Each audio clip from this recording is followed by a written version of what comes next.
上，水过稻花香。8000里路云和月，8000里路云和月，8000里路云和月，8000里路云和月，8000里路发出万平安，8000小小雨雪，8000海望眼，8000两天长啸，8000中怀吉年，中怀吉年，中怀吉年，中怀吉年，中怀吉年，中怀吉年。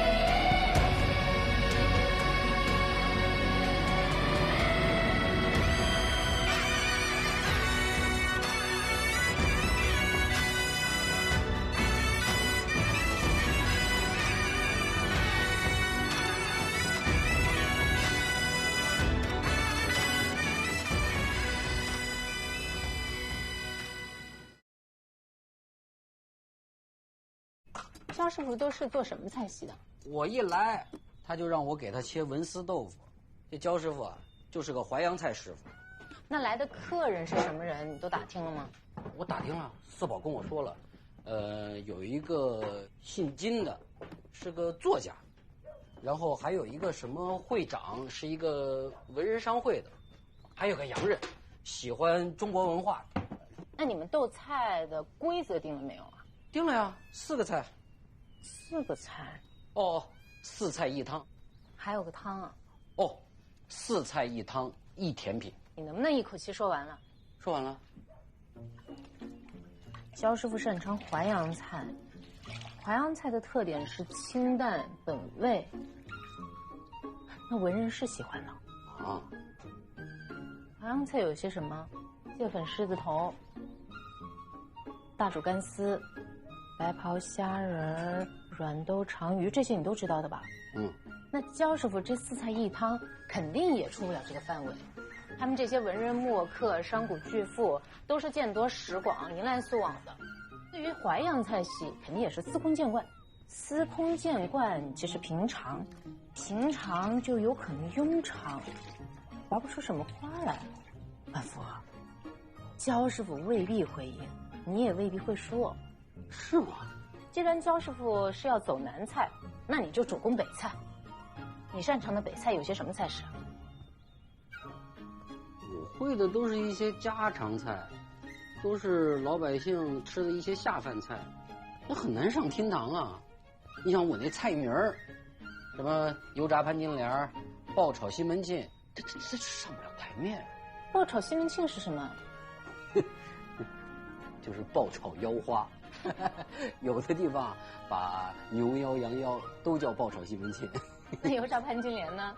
就是鸡蛋清加面粉挂上糊，然后南瓜花放油里一炸，就是油炸潘金莲。确实也上不了台面，是吧？万福啊，你会做鱼吗？会啊，桂鱼、鲤鱼、黄花鱼，清蒸、红烧、熬炖煮我都会。那咱们就给他上一道灵爪桂鱼。灵爪是什么东西？啊，灵爪不是东西，不是东西。灵爪啊，就是帝王恩泽之地。当年呢，这个周文王啊，与民同乐，深受爱戴，所以呢，为其藻曰灵爪。独乐乐不如众乐乐，正合其意。所以呢，就把这道菜叫做灵爪桂鱼。太爷，你这说话怎么老曲了拐弯的？我听不懂。你刚刚说那一大堆意思是不是就是把红烧桂鱼给换个名字呀？我老毛病又犯了，我又急去熬牙了。好，那我就说你能听得懂的。这个文人墨客呀，总愿意在吃吃喝喝的时候谈经论道，证明自己不是凡夫俗子，明明是国府之职，却偏偏说是精神营养。那他既然这样，咱们就投其所好，啊，搞一个孟府家宴如何？孟府家宴啊，爹，你这个主意好的。恩福，你拿手的有些什么时令菜是比较适合现在吃的？有啊，那挺多的，什么茭白呀、蒲菜呀、核桃仁儿啊、知了猴啊，这都行啊。《诗经·大雅·韩义》有云：“其素为和，为笋及蒲。”蒲菜好呀，爹，你说对吧？然也啊，蒲菜有什么好的呀？那蒲菜都是我们这老百姓打牙祭的时候，就从河里边把它捞出来，夸夸夸熬成一口汤，然后糊弄嘴巴用的菜，那有什么金贵的呀？那你沾上《诗经》不就金贵了吗？啊，过来，你跟我念啊。大雅韩义有云。大雅韩义，这仨人什么关系啊？哪仨啊？大雅韩义有云。谁跟你们说是人了？他们不是人。不是人。《诗经》有风雅颂，雅分大雅、小雅，这个大雅就是《诗经》里面的雅，明白了吗？韩义是其中的一首诗，有云就是他是这么说的，他是这个意思。如是说，有云不是一个姑娘的名字吗？你的姑娘呢？你脑子里面都装什么呀？云就是约，约就是道，道就是说，这都一个意思。不对，那云怎么可能是说的？怎么不可能呢？那云在天上飘着，它怎么能是说的意思？古人就是这样用的呀，他们不说，他们说云、说约、说道，他们不说呀。找到孩子，这宝典呐，都在里面呢，好好找找。哎，来，韩护士，我这打完了。好，不是，快点吃啊！真有你的，把自己泡水里，伤口发炎又发烧，真想把自己折磨死。这边。你现在是铁齿铜牙这个事儿，全医院都知道了。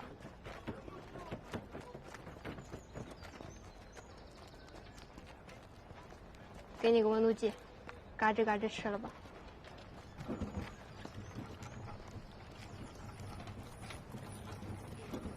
来，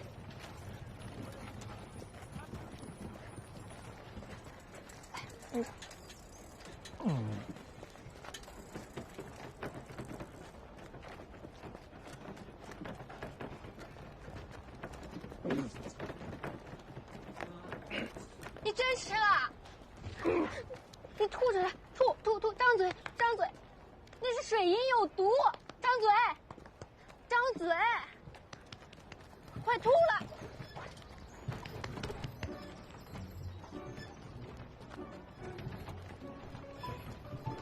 你怎么不嘎吱嘎吱吃了呢？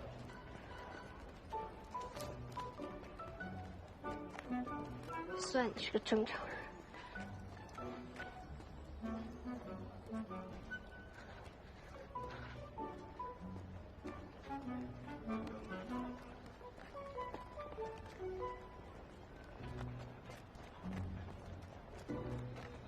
最后再问你，这个药你们给不给？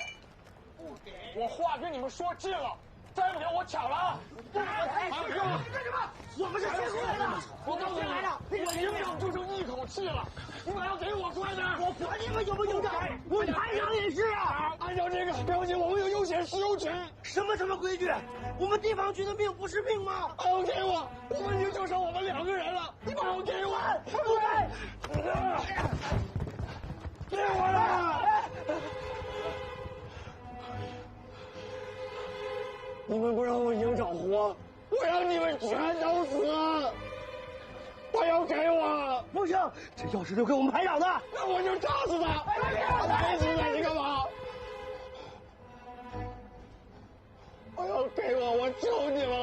赌你不敢拉这弦儿。我敢啊！你试试我敢不敢拉？把药给我！因为就一个人而炸了20个人，我管你们20个人，我就要救我的营长。要救你的营长，他们要救他们的排长。我不管，我不管，我就要炸死你们！我让你们所有人都给我营长赔偿！我要炸死你们！我炸死你们！参谋长，走。不能开，别摩擦。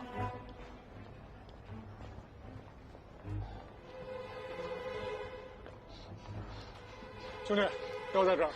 今天就算你不拿着手榴弹，这药我也可以给你。但你要记住一点，今天躺在这儿的每一个人，都是在战场上保家卫国、打鬼子的英雄。他们不光是我的兄弟，也是你的兄弟。所以你不能拿着手榴弹炸自己的兄弟。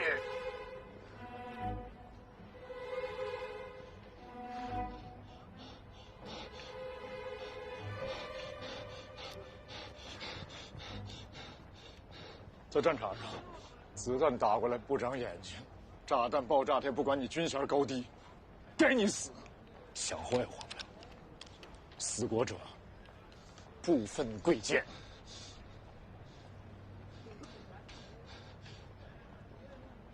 手榴弹留着打日本人。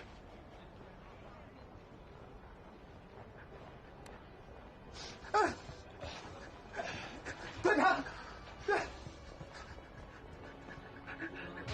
长，儿子，兄弟，对不住。可算见到你了，你做的对。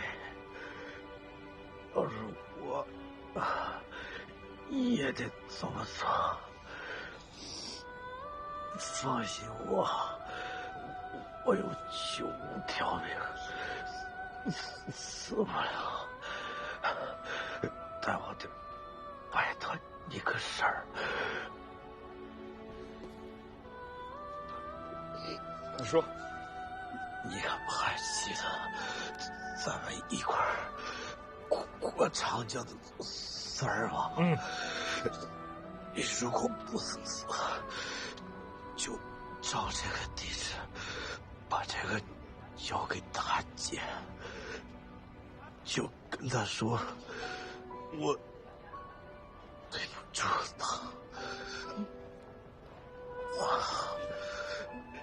哥，你不是说你有9条命吗？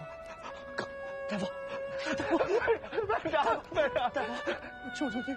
我给你跪下磕头了，我救救你了，我救救你了！我当牛头马报答你，你救救我哥！起来，你救救我哥！我救救你！没有药片，我们也没有办法。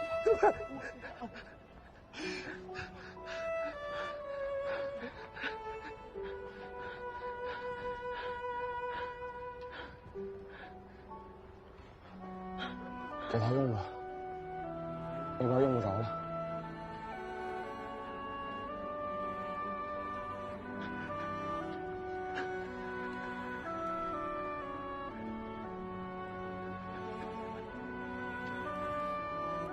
立即注射，班长，我就说死了，我9条命啊！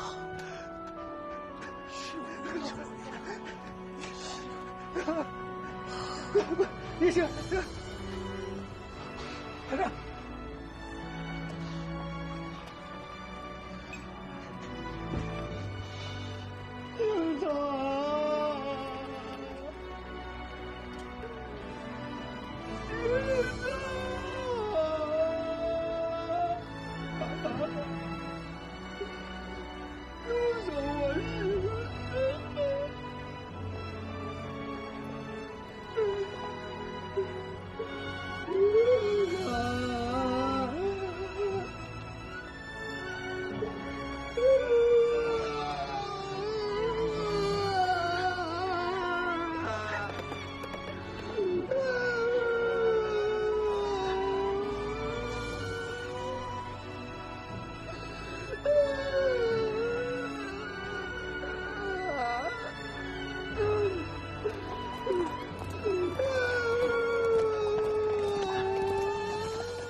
我们围坐在一圈儿，喝着茶，安慰顾老。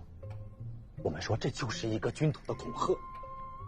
我们说，顾老，你为了自己的事业和日本人周旋，我们能理解。话还没说完，从外边嗖的扔进来一个东西，我就坐在顾老的后边。扔进来的是什么东西？我坐在顾老后面。扔进来的是什么东西？啊？扔进来的是炸弹吗？不是，何晨，是手榴弹。我这耳朵现在还嗡嗡响呢，真是触目惊心啊！顾老怎么样？啊？顾老现在怎么样了？顾老现在还躺在医院里边，生死未卜啊！我要写一篇大大的文章，我要控诉。你先准备一个防弹背心吧。啊？你先把耳朵治好吧。我这耳朵不重要啊，何晨。我有笔，笔就是我的枪。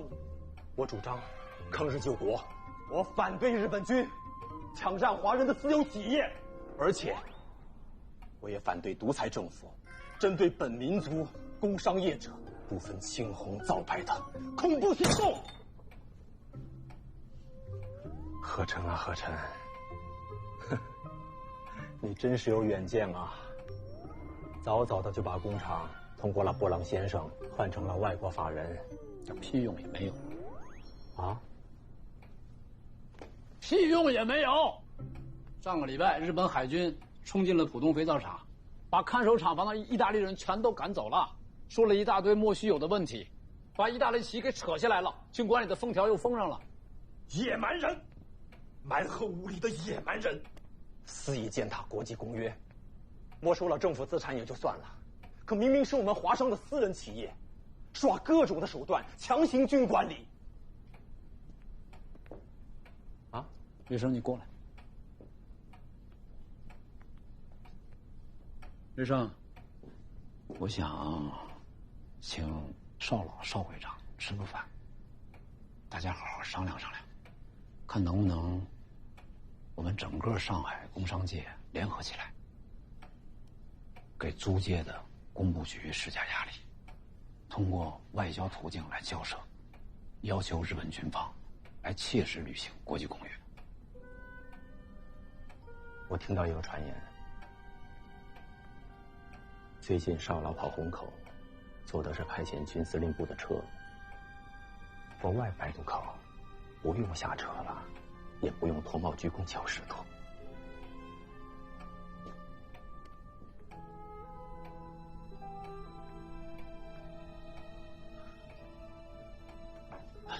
他一直跟虹口谈判嘛，这也是在所难免。光邵老就有5个厂子，在南市和闸北军管理着，比他损失大的也大有人在。一个个去谈，能谈出什么结果呀？他是商会会长，地位举足轻重，联合大家，只有他牵头，才名正言顺。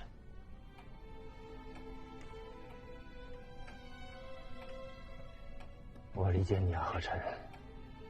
毕竟你手头有那么多的事业在。其他的没什么，我最不甘心的有2家厂子，浦东肥皂厂是家兄第一个创立的工厂，另外还有一个就是我的机械厂。我知道，现在上海有12家私人造船厂，已经被日本人没收了。这些工厂现在名义上是在军管理中，而实际上已经在军方的控制之下偷偷的开工了。他们在造军舰。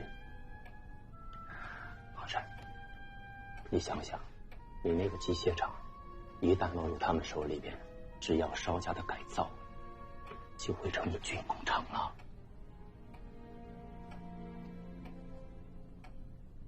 其实最关键的是这2个厂子是我的根儿没了，楼就塌了，我很可能就倾家荡产，甚至流落街头。绝不能落在日本人的手里，明白了？何晨，我跟你表个态，我绝对支持你，一起请邵老，还有布朗先生，我来作陪。到时候，你不能说的话，我当头头我说。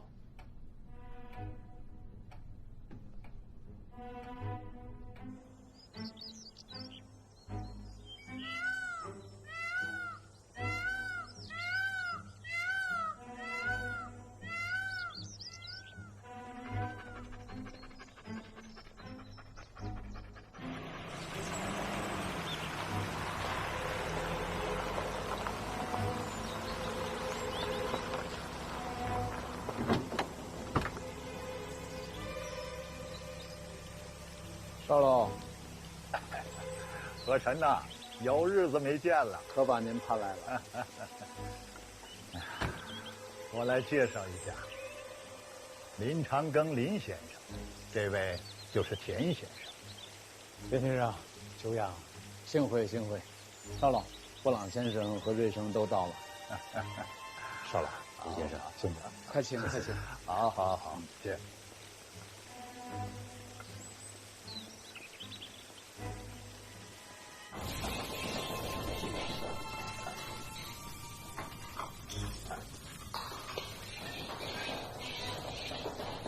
大夫，哎，去把长鱼烫水、去骨、去腥。姜师傅，我这刚上锅去，我马上炒菜了。把锅拿开呀！哎，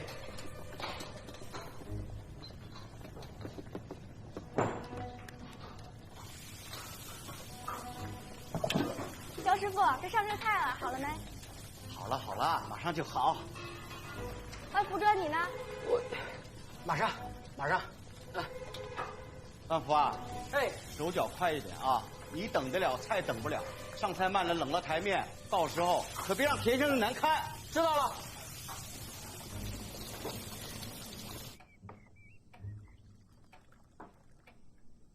日商最后开出的条件，所有被日方军管理的华资私人企业，都要由日商协助复工，复工所需的一切费用由华方负责，恢复生产后的利润，日商得51%，华商得49%。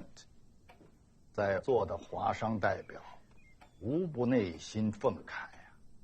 哎呀，这几个月我在总商会、工部局、虹口这三角之间跑断了腿呀！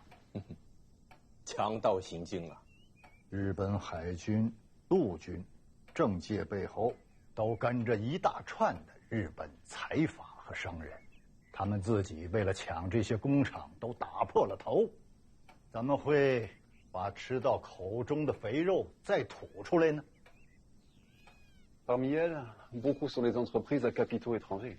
À chaque fois que le ministère de l'Industrie intervient, le Japon ne tarde pas à réagir. Ils savent que la communauté internationale est en train d'apaiser la guerre avec la Chine et que chaque gouvernement qui refuse de faire ces choses est hostile au Japon. Vous avez raison. 少老，您德高望重，振臂一呼，把咱们工商业界的人给他团结起来，我们联名上书，必要时不惜罢工罢市，给工部局施加压力。您觉得如何？布朗先生会愿意帮助咱们的。跟日本人谈判，工部局手里也要有牌可打。毕竟日本也不想跟英美法各国翻脸。少老，布朗先生和瑞生的思路是眼下唯一可行之路了。看来何晨对这件事也是深思熟虑呀！啊，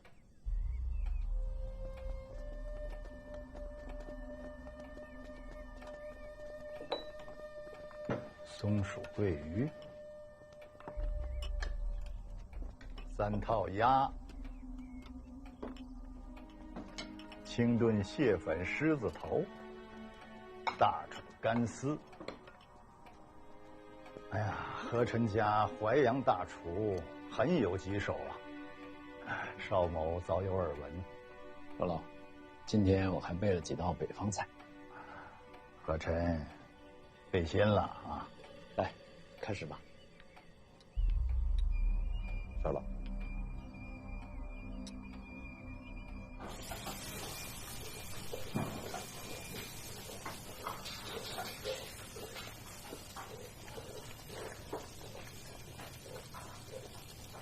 哎，四宝姑娘，前面吃的咋样？吃的好着呢。哎呀，邵会长可真厉害，大嘴一尝就知道火候用料。他说你这几道菜呀，都很地道。哎，没事的，自然知道好坏啊。早知道有的人手脚这么慢呢，我都想去给他打个下手。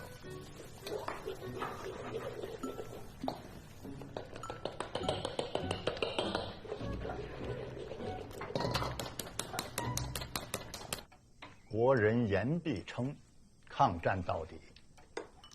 底是什么？底在哪里呀？我思虑再三，跟日人谈判了很久，日方决定改组市政府，更名为上海特别市政府，市府下设10个局，局长人选，日本人毫不干涉。这种种的条件，都是我们在日本人那儿争回来的。和珅呐，你向来有侠义精神，和那些空言虚语之人不同，你能不能过来帮帮我呀？少老，我那个侠义精神就是喜欢看武侠小说，喜欢看电影《火烧红莲寺》那种。一我没有名，二贪财，三我还怕死，我真做不了。少老，国难当头，你就别自谦了。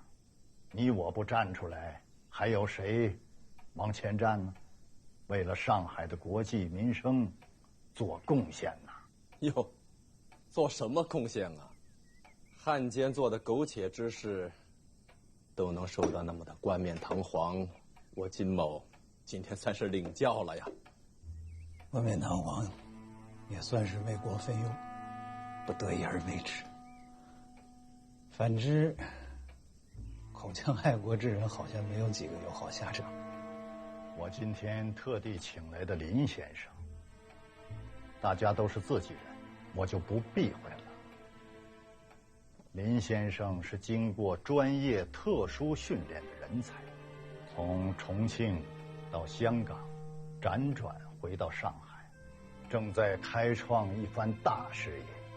林先生年纪虽轻，却是个江湖豪杰，他的手下人才济济，足以和重庆分子抗衡，安全问题不必担心。烧了胎了，林某以为啊，重庆方面派出来的所谓那些爱国人士，在租界横行霸道，看谁不顺眼，就给谁扣上汉奸的帽子，或死，或绑架，或敲诈。哎呀，正所谓以其人之道还治其人之身，非常时刻，非常手段。既然日本人拿租界的这些恐怖分子没有办法，那么林某以为，唯有特殊的手段，才能达成我们想要的目的。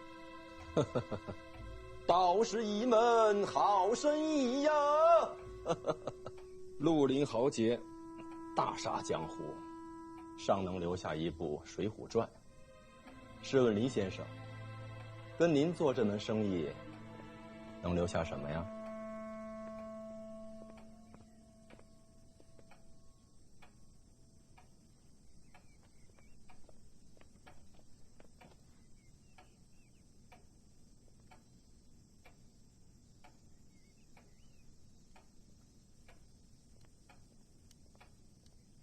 顾老在医院不治身亡。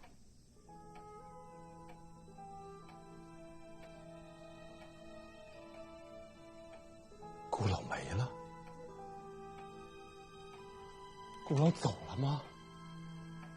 何晨，我来你这之前刚刚去医院看过顾老的，他拉着我的手跟我说话呢。怎么，这一会儿的功夫，顾老就……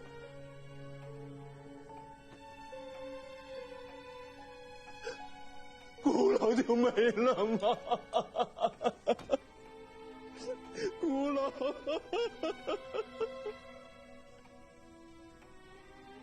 顾老。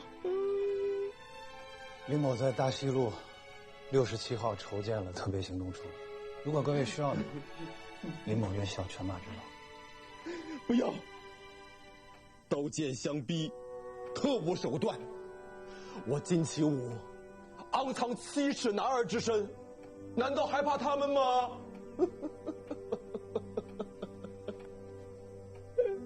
吉兄，吉兄节，顾老的死是手榴弹弹片伤致死，背后穿过胸前。这个人我们已经抓住了，就是重庆方面的人，叫江守根，人就在我那块儿。金兄如果想要报仇的话，可以随时找我。完了，完了！从今以后，他们杀一个商人，我就杀他们一个商人；他们杀我们一个文人，我就杀他们一个文人。唱对台戏嘛，看谁能够唱到最后。金兄，金兄这样啊，跟你说一个好消息，您家前几日走丢的那只蓝眼波斯猫，我的手下帮你找到了，已经送到你们家了。香奈儿，我的香奈儿找到了，丢失3天了呀！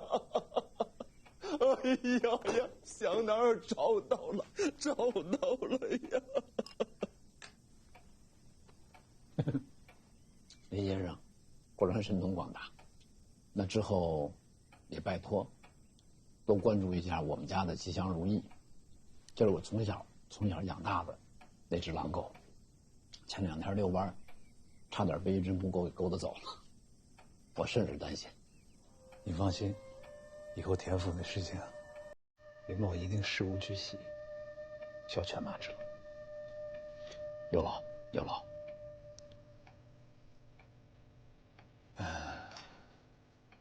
顾老先生，让我们共同举杯，祈祷爱子吧。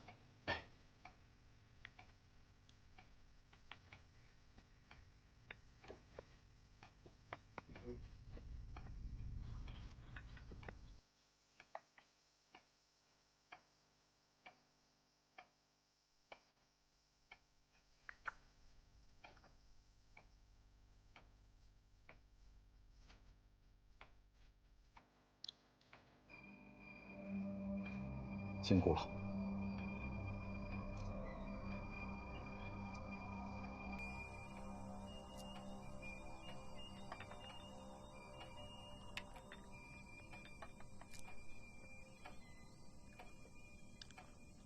北方菜来了吧？来了。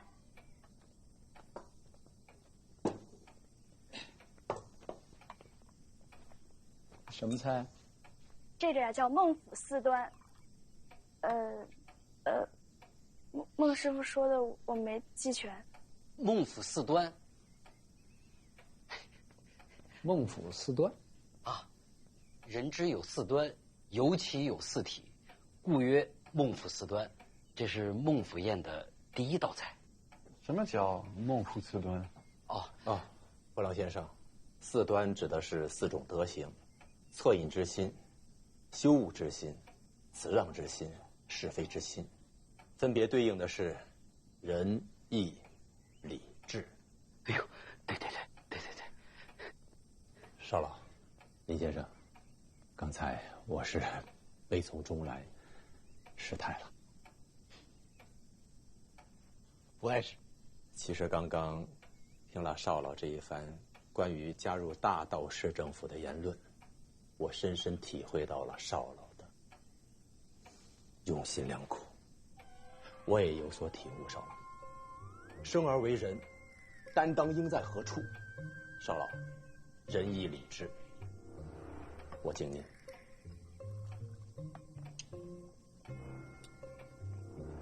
林先生，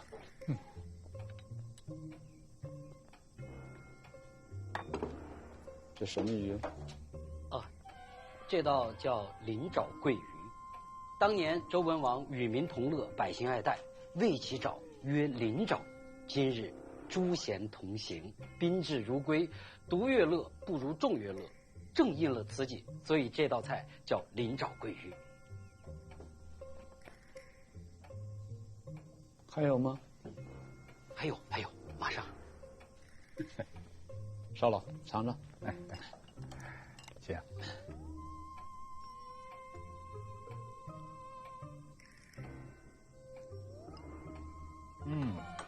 这个说法倒有几分新鲜啊。说到独乐不如众乐，刚才瑞生、何晨提议的把工商界团结起来，和日方进行交涉的事儿，我觉得可行。说白了吧，只要我们先表达和日方合作的诚意，后面的事情就好谈了。不管怎么样，上海的局面需要集合许多实心爱国、不问个人成败毁誉的朋友，一起来干。工商局长的位置，我是专门留给你的。第一步，田氏名下的所有工厂完璧归赵。何晨兄，少老所言皆是肺腑啊，深谋远虑，你需要好好想一想。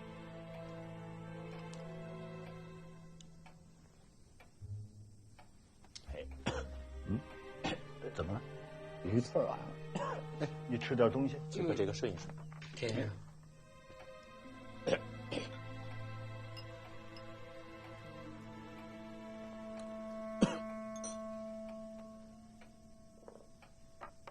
哎，好像好了。哎，你这个什么菜？啊，这是乾隆皇帝最喜欢的一道北方甜点，叫三不沾：不沾碗，不沾筷子，不沾牙。哎，这个好。三不沾，这名字也好啊，香甜绵软啊，毫无粘滞之感啊，名副其实。你菜做得好啊，而且说的也好，有文化。何晨呐，你不必顾左右而言他。刚才的问题，你还没有给我答案呢。啊，少老，我没有顾左右，这恰好有刺儿卡住了，我这一口这个菜很顺滑下去。何晨，上海滩当前形势之险恶，可不是一根鱼刺，用一口三不沾就可以轻轻松松的送下去呀！啊，明白。少老苦心，林先生美意，田某领会在心了。那尝尝这个三不沾，来，好，来。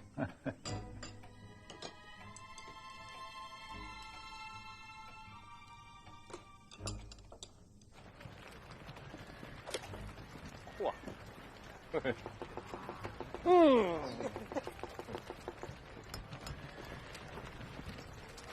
三儿大姐的梳子自己换。我自己那就不叫换，叫送。哎，那小兄弟叫啥名来着？梁远征。你真行啊！当着那么多人的面敢拉手榴弹，以后啊别犯浑了啊！不过呢，你站在我面前为我挡手榴弹那刻啊，我觉得真挺爷们儿。你说你就不害怕他把手榴弹真拉着了？没那胆儿，不敢拉他，拉的话我就咣一脚给他踹过去，踹哪儿我都想好了。营长没了，我救不了他。哎，兄弟起来。行，别难过了啊！你看看现在这帮兄弟们，在座的各位哪个不是从死人堆里出来的？你牺牲了一个营长，你又多了我们这帮兄弟，我们是一家人，别哭。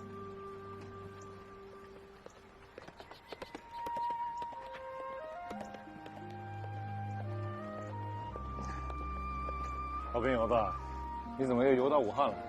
上次分开的时候，我不就跟你说要过来找你吗？你以为我们是开玩笑的？我跟兄弟们都拍过胸脯了，凭你的本事，早晚能当上大官。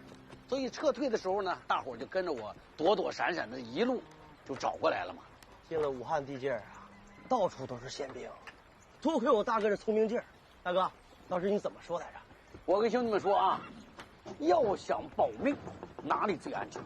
凭我10多年的战场经验来看，只有军队的医院那是最安全的。兄弟们身上都有伤，是不是？对啊，是不是？对了，伤就是咱们的通行证，只要进了医院，好吃好喝好招待，还有好看的小护士。所以啊，我们就满世界的找这个军医院，结果遭遇了小鬼子，让我大哥办了这么大一通行证，就为了找你。鬼门圈你走了一关。什么叫鬼门圈走了一关？那叫鬼门关走了一圈。呸呸呸！我9条命的人，到哪里走几圈我都不害怕。但这个事儿啊，从此以后不再提了，就当没发生过，啊。总之，咱们呢在医院里把人找到，这就说明我对了，是不是？是。说的正是啊，说的正是。你这大老远的从徐州到武汉，绕了这么大一圈，你还放弃了为自己证明，你到底是咋想的？咋想的？放弃了就是放弃了。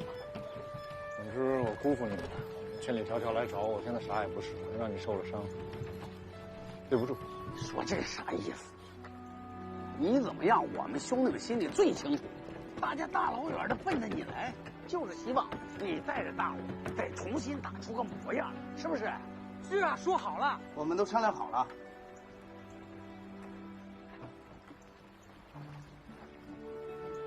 那么我能跟着你吗？